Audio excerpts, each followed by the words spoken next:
예, 안녕하세요.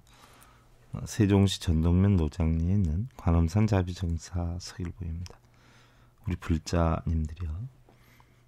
수많은 험담과 비방 그리고 모략들이 난무하는 세상에서 지켜야 할 원칙은요. 가능한 자신을 방어하고요. 때를 기다릴 줄 알아야 한다라고 하는데요. 혹여 자신이 경쟁자를 통해서 공격을 받을지라도 스스로 피하는 지혜를 배워야 하고요. 혹여 경쟁자를 쓰러뜨린다 해서 자신이 성공하는 것은 아니고요. 오히려 더 많은 문제가 야기될 수도 있는 걸 보면은요. 경쟁자와 원만한 관계를 갖고 함께 걸어가는 자가 가장 오래 깊이 있는 행복을 만들 수 있다라고 얘기를 하네요.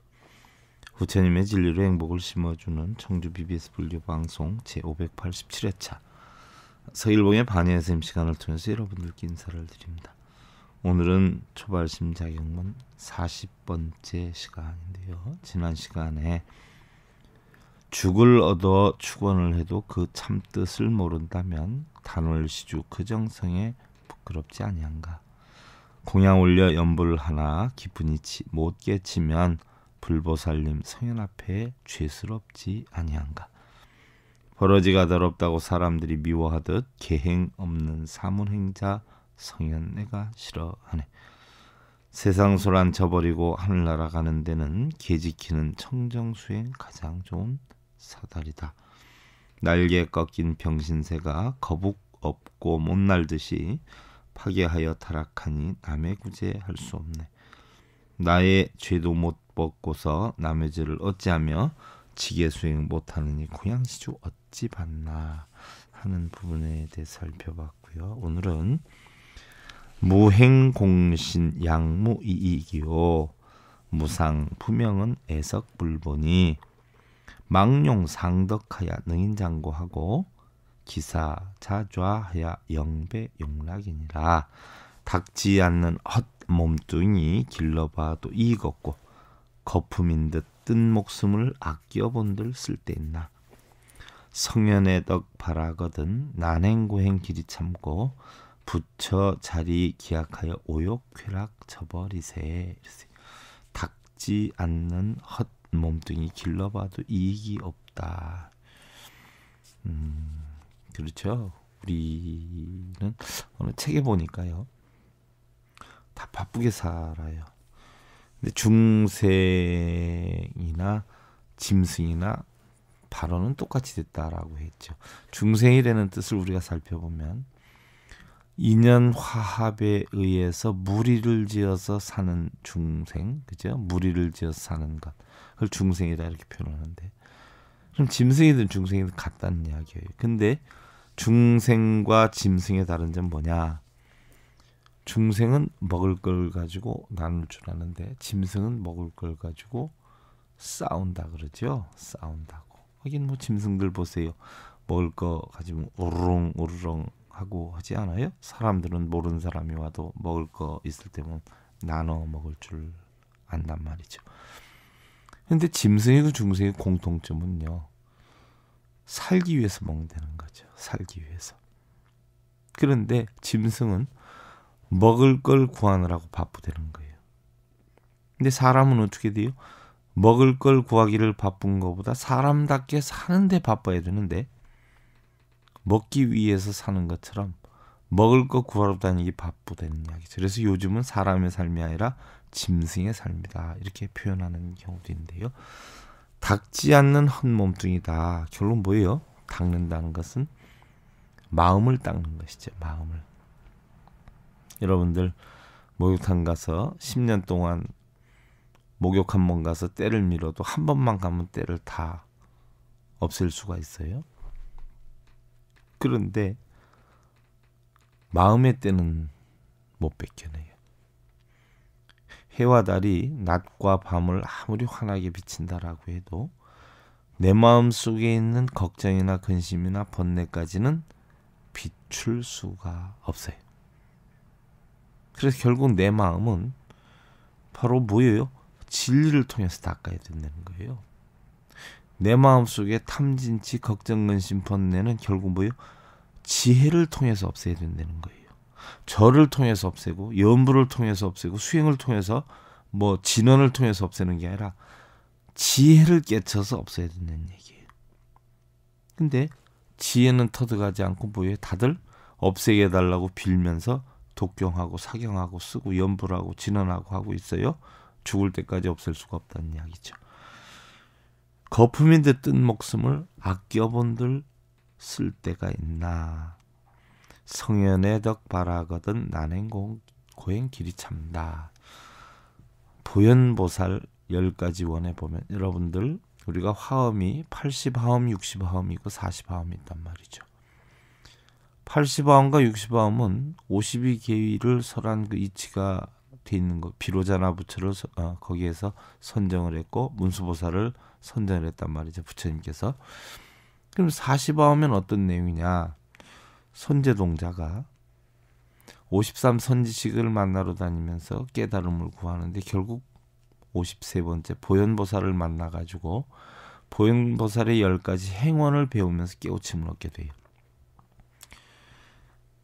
그 보현보살의 10가지 행원을 보면 칭찬열애원, 예경제불원 모든 불보살을 칭찬하고 열애를 찬탄하고 광수공양을 해라 이런 이치가 있지만 이러한 불보살님들이 깨우치기 위해서 난행고행을 한 제불보살 10종대원에 나오는 이야기가 난행고행.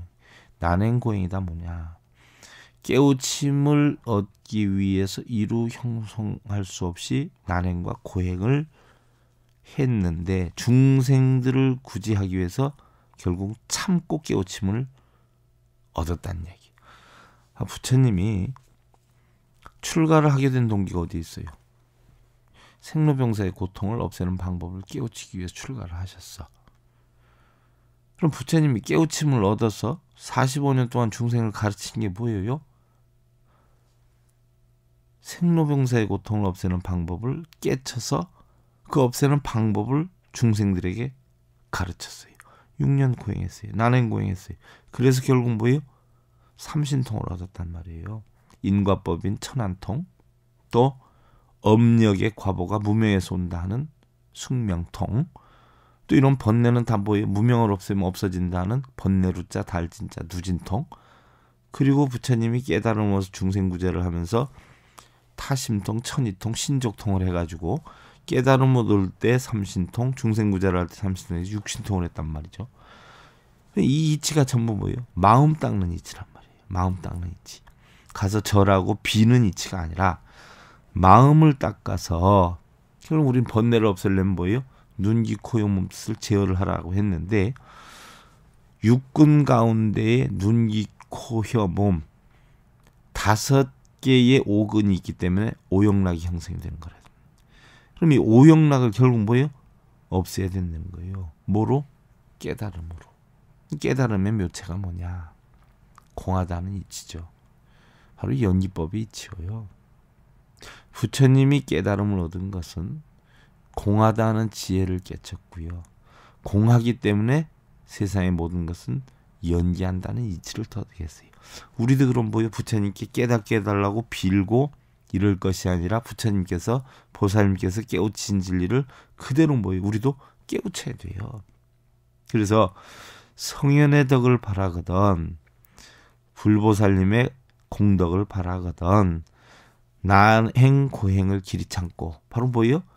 부처자리 기약하여 깨달음 얻을 것을 기약해서 오욕쾌락을 저버리지 않은 이야기예요. 뭘 깨우치게 해달라 복 달라 비를 하는 게 아니라. 근데 다들 빌로 다니죠. 불교를 가장한 미신행위를 하고 다니는 거예요. 행자 심정하면 제천공찬하고 도인 연색하면 선신설이하나니 닦는 마음이 깨끗하면 모든 하늘이 찬탄하고 도닦는이 탐색하면 선신들이 떠나가네. 사대홀산 불보구준이 금일석의 파행조제라. 사대로 된 흩어질 몸 몇 날이나 보전할까. 벌써 이미 늦었거니 어서 빨리 마음 닦세. 닦는 마음이 깨끗하면 모든 하늘이 찬탄하고 도 닦는 이가 탐색하면 탐욕에 빠져 있고 색신을 구한다면 바로 색신은 뭐예요? 형상이 있는 걸 뜻하지요. 불상, 절, 법당, 사람, 돈, 명예, 권력 이런 거 색신, 눈에 보이는 거, 형상 있는 거, 무너지는 거 이런 색신을 탐착을 하면 선신들이 떠나간다는 얘기예요. 바로 법신과 우린 색신이 있는데 법신은 바로 뭐 부처님의 진리죠. 우리는 색신을 구하면 안 돼. 법신을 구해야 된단 말이에요. 그래서 4대로 된 흩어질 몸 몇 날이나 보존할까? 지수화풍 4대로 됐는데 인연의 화합에 대해서 우리 인간의 탈을 썼단 말이죠. 그럼 이것을 얼마나 보존하겠느냐. 그러니까 더 늦기 전에 바로 뭐예요? 마음을 닦자.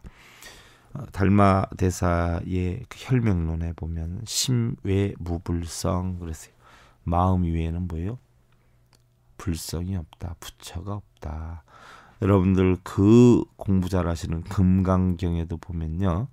마음 위에서 부처를 찾는다라고 하면 그는 잘못된 것이다 라고 했어요. 근데 여러분들 마음 위에서 맨날 찾고 다니잖아.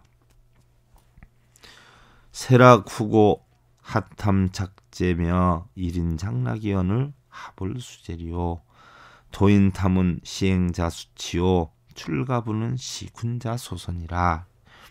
고생 따르는 세간 용락 무엇으로 애착하나. 세간 용락이라는 것은 전부 고통이에요. 고통. 이걸 뭐하러 애착하느냐 하는 이야기예요. 한 번 참아 얻은 긴락, 한 번 참아서 얻은 긴락 어찌하여서 닦지 않나 그랬어요. 도 닦느니 탐심내면 부끄럽지 아니한가. 출가하여 부자됨을 뜻있느니 보고 웃네. 자, 용락을 무엇하러 애착을 하나 그랬어요. 한 번 참아 얻은 긴락 어찌하여 닦지 않나. 도 닦느니 탐심내면 부끄럽지 아니한가. 우리 불자님들 절에 가서 염불하고 진언하고 절하고 독경하고 사경하고 뭐 때문에 할까요? 그냥 무상무념으로 할까요? 마음속에 뭘 달래려고 할까요? 남편 뭐 해주게 하고 자식 뭐 해주게 하고 합격하게 하고 이런 식으로 하지 않아요? 그러면 그게 도 닦는 거예요? 탐내는 거예요. 그건 다 탐내는 거예요. 도가 아니에요. 불교가 아니에요. 그거 다 탐내는 거예요. 뭘 이루게 해달라. 뭘 합격하게 해달라. 그러기 위해서 독경사경하는 건 그건 도 닦는 게 아니라 뭐예요? 탐욕심을 불러일으키는 거예요. 용락을 세간 용락을 뭐예요? 애착하는 거예요. 출가하여 부자됨을 뜻있느니 보고 웃네. 출가해서 부자 되시는 분들도 종종 계시더라고요. 그래서 바로 도인이 탐을 하는 것은 행자로서 수치고 출가한 사람이 부자됨을 뜻하는 것은 바로 뜻 있는 이들이 보고 웃는다는 이야기예요. 여러분들 그럭저럭요. 제가 BBS 불교 방송에서 여러분들을 만난 지요. 벌써 8년 차예요. 횟수로 8년 차. 만 7년이 됐네요. 그래서 횟수로는 지금 한 600회차가 다 됐는데요. 상당히 오래 했죠. 상당히 오래 했습니다. 여러분들 많이 만나 뵙고요. 나름대로 최선을 다했는데 보면 항상 뭐 부족한 건 뭐 이루 형용할 수가 없고요. 또 보편적으로 보면 뭐 이야기를 하는 사람보다 받아들이는 사람의 마음속에 모든 건 있지 않아요. 좋고 나쁜 거는. 어떤 분들이 그러더라고요. 뭐 큰 스님 좀 소개해 주세요. 그러는데 아무 우리 큰 스님을 뭐 소개해 드린다라고 하더라도 어떻게 돼요? 본인 마음에서 큰 스님이 저분은 아니다, 아닐 수 있고 또 뭐 그렇게 큰 스님이 아니다라고 해도 받아들이는 사람이 큰 스님이다라고 하면 대단히 큰 스님일 수가 있어요. 그래서 세상에 지옥과 극락도 마음에 있고요. 부처와 중생도 마음에 있고요. 세상의 모든 것이 다 보는 사람의 관점에 있다라는 생각이에요. 요즘 또 본의 아니게 제가 TV 방송을 하다 보니까 이루 형용할 수 없이 방송이 끝나면 전화가 많이 와요. 어떤 경우에는 뭐 한 이틀, 3일까지도 뭐 전화가 그냥 막 밀려 닥쳐가지고 참 너무너무 바쁜 그런 입장이기도 하고, 제가 쓴 책이 한 150권 정도 되는데요. 요즘 또 책도 엄청 많이 나가는 그런 입장이고 그래요. 너무너무 바쁜데 어떻게 됐든 뭐 여러분들하고 8년째 지금 만나고 있습니다. 좋은 인연 감사드리고요. 우리는 뭐 재행무상이잖아요. 항상 변하는 거니까 언제까지 여러분들하고 함께 할 수 있다라고는 장담을 못 하는데, 할 수 있는 데까지는 여러분들 많은 지도 편달 바라고요. 우리 불자님들, 세상은 뭐 부정적인 것이 적지 않죠. 우리의 약점에 대해서도 그리 관대하지는 않고, 어찌 보면 장점에 대해서는 다소 무관심한 반면에 약점에 대해서는 아주 민감한 것이 세상이 아닌가 싶기도 하고요. 그렇다고 해서 세상을 나쁘다고 할 수만은 없는데요. 어차피 그렇게 돌아가는 세상을 탓하기보다는 그러한 것을 피해서 어떻게 하면 긍정적인 지혜로운 인생을 만들어 나가냐 하는 것이 더욱 중요하지 않겠느냐 하는 생각이기도 합니다. 우리 불자님들 늘 긍정하는 삶으로 행복 만드시고요. 내일 오후 다시 뵙기를 기원드리면서요. 그동안 관음산 자비정사 서길봉이었습니다. 감사드립니다. 여러분들 승부하십시오.